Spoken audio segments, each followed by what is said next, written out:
here today. I'm going to put my glasses on so I can get started on this. Thank you. Oh, that would be great. Thanks. You bet. So I'm really happy to see all the people here. I thank Move On and Indivisible for pulling this together over the last 2 weeks. Over the last couple of years that these two groups have been very active, and I've been a part of it. I've been very fortunate to meet the wonderful people who were, many of whom were rallying in the 1960s and 70s, are back to do it again right now.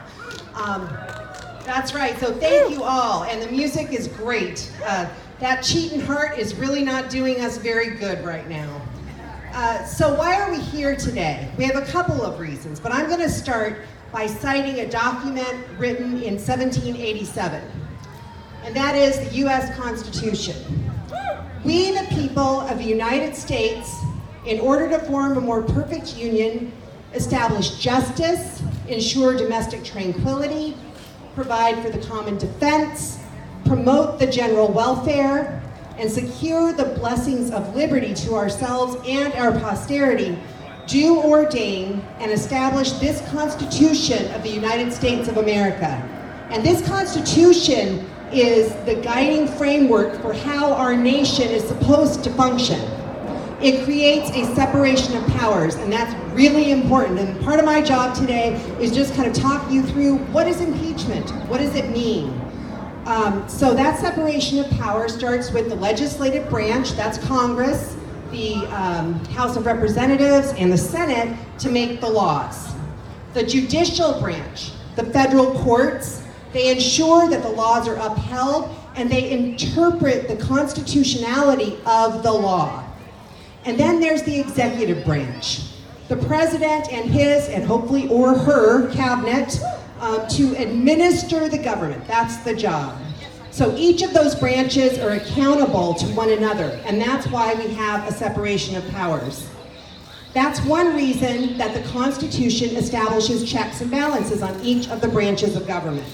So the judiciary checks the Congress checks the president and the judiciary through Article 1, Section 3, which states that Congress has the sole power of impeachment. The sole power of impeachment is Congress. That's really important, and we need to all remember that. So as the constitutional framers were trying to figure out how should this government operate, Benjamin Franklin asked, what should happen if the president has rendered himself obnoxious? Have we had a president render himself obnoxious recently? Yes. Absolutely. So the answer was impeachment.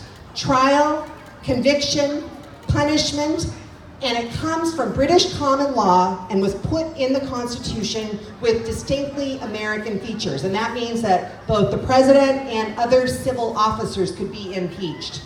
So what is impeachment? It's a process, not an outcome. It starts with an inquiry in the House of Representatives. There have been several impeachment inquiries filed in the past. Any member can introduce an impeachment resolution, but most of them go nowhere. Impeachment charges have to be approved first by the House Judiciary Committee. Then the full House votes on whether to impeach. It takes a simple majority for that to happen. Now, the House of Representatives can declare the president guilty, and then he is impeached. But that doesn't mean he leaves office. What it does mean is that there will be a trial in the Senate. And this is the most important piece of what we're doing here today. We need to push for an impeachment inquiry so that there can be a trial in the Senate. That's right. So that trial would include a jury, witnesses, and testimony, and it would be presided over by the Chief Justice of the U.S. Supreme Court. And it would be televised and it would be public. And that is very significant because it is not up to Congress to determine what happens. It is up to us. All of us, we the people. Now, in order to remove the president from office, you would have to have 2/3 of the Senate convict him. That would be 67 senators. Now, we know that's probably not going to happen right now. It's never happened before. And it's the only way to remove a president from office. It is a political process, not a criminal process. Criminal charges can be filed after he's out of office. So That's right. So make sure you pick up the literature over here so that you get a sense of what happened in the Mueller report, and we'll go to that in a minute. But there are 3 offenses that any federal official can be impeached for, and they include treason, helping enemies of the United States, bribery, which is defined as taking money or gifts in exchange for a political favor. So arguably, we've had treason and bribery affected right in front of us. Do you all agree? Do you think that that's happened? Yeah. I sure do. The third one is high crimes and misdemeanors. That is serious offenses against the Republic and serious breaches of trust. So what, yeah, guilty, right. But what are high crimes and misdemeanors? It's deliberately vague, just like the rest of the Constitution. That's why the Supreme Court Justice presides over the Senate trial. An early draft of the Constitution gave Congress power to impeach the president for maladministration. That language was changed to high crimes and misdemeanors to signify that conduct that seriously harms the public and compromises the executive officer's ability to continue can be grounds for impeachment. So the charge of high crimes and misdemeanors covers allegations of misconduct like perjury of oath. Everybody takes an oath to uphold the Constitution if they are a public servant, so perjury of oath, abuse of authority, intimidation, misuse of assets, so the emoluments clause is really important in the Constitution. You're not supposed to benefit from being a president. It's that simple. Tax evasion, well, maybe someday we'll find out about that. Dereliction of duty, unbecoming conduct. Imagine that, unbecoming conduct for a president. Only 3 U.S. presidents have ever faced impeachment before. Andrew Johnson in 1868, Richard Nixon in 1973, and William Jefferson Clinton in 1998. So most of us know about impeachment with the impeachment charges of Nixon, obstruction of justice, abuse of power, contempt of Congress. Nixon resigned, and he did so because the Supreme Court ordered that his recorded conversations, which were about graft essentially, be released to Congress. So Congress had the power to direct that. Bill Clinton was impeached for false testimony in relation to Monica Lewinsky. I'm sure a lot of you remember that. And for obstruction of justice. But in those 2 cases with Nixon, most of the American public was in support of impeachment, and his popularity decreased. Ultimately, he resigned. With Clinton, his popularity increased, and he was not actually impeached by the Senate.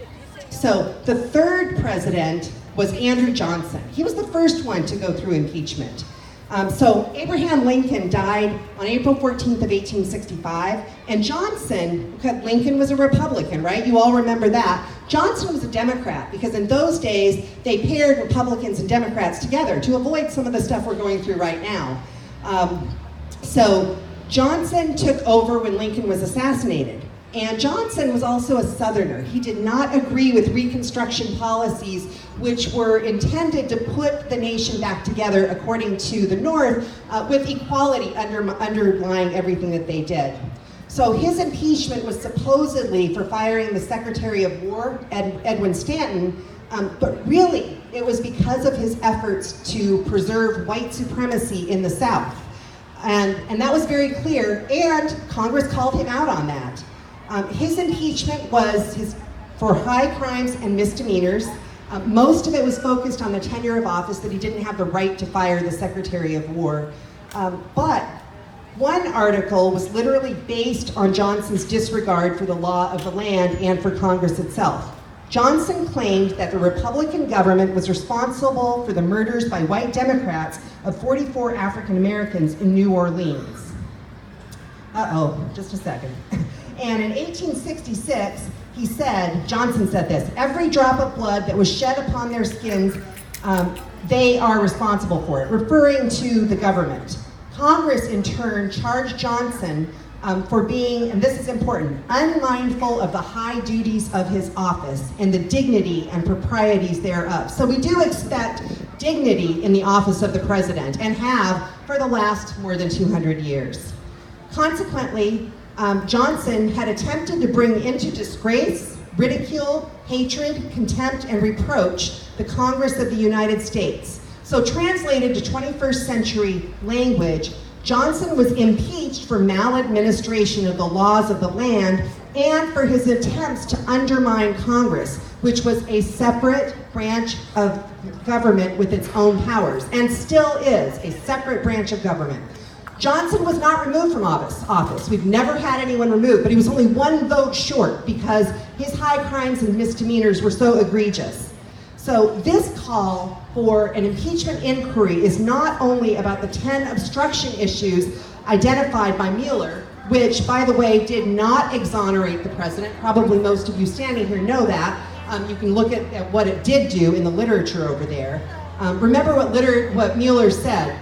If we could clear the president, we would. It's that simple. They did not. The Mueller report also provided evidence of conspiracy, but it was insufficient for criminal charges.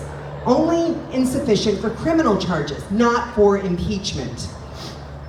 The Senate is not very likely to remove Trump from office. We all know that. But that does not mean that Congress should abdicate its duties.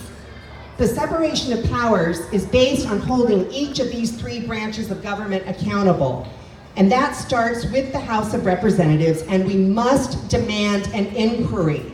We have a representative right down the street. So fill out a card and demand an inquiry to begin now. So remember, and this is also very important, this was an investigation into Russian interference in the 2016 election. And we have been warned, we were warned by Robert Mueller last week that we need to pay attention to that. It's about far more than the 10 acts of obstruction that are listed by Mueller. It's about saving our republic, saving our democracy, and continuing to try and implement the values that we talk about all the time, those that we espouse, things like liberty and freedom of speech and freedom of assembly that brings us here today. So,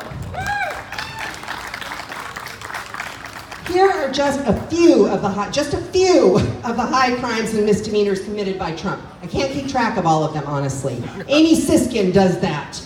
Check her out. So I assert that it's a high crime to continually undermine the free press, to try to disgrace members of Congress for upholding the Constitution, to ignore the emoluments clause. Every president for the last 40 years has divested himself of his business connections.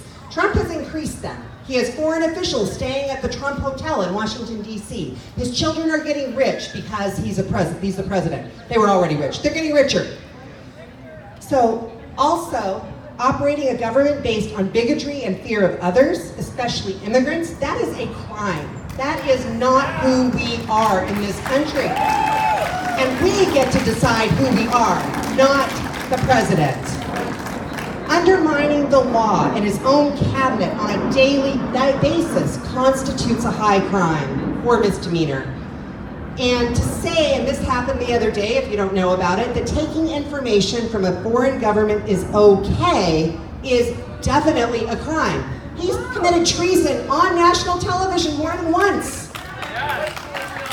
And the Federal Election Commission director clearly came out yesterday and said that is unlawful, along with everyone else. And then ignoring and undermining action against such interference is also potentially criminal, and we should be calling Congress out for that. So undermining American values at every turn is why we are gathered here. And here's the key. The ultimate judges should and would be the American people. So some people say take it to the polls. If America wasn't in danger every single day, we would say that too. You know, let it go to the polls, the American people decide. But we, the people, are responsible for demanding that our representatives uphold the common welfare, that they uphold the Constitution and secure the blessings of liberty.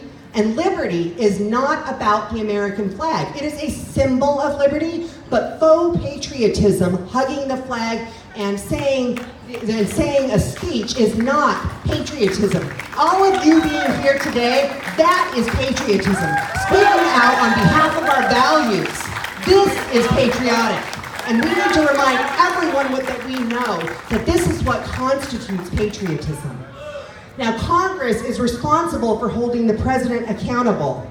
We are responsible for holding Congress responsible. Impeachment takes time, and it starts with an inquiry. And we have to start the movement now. Sheree will talk a little bit more about how to push for that. And you can fill this out, get some more information, talk to people here, and just remember that it is upon us and the time is now.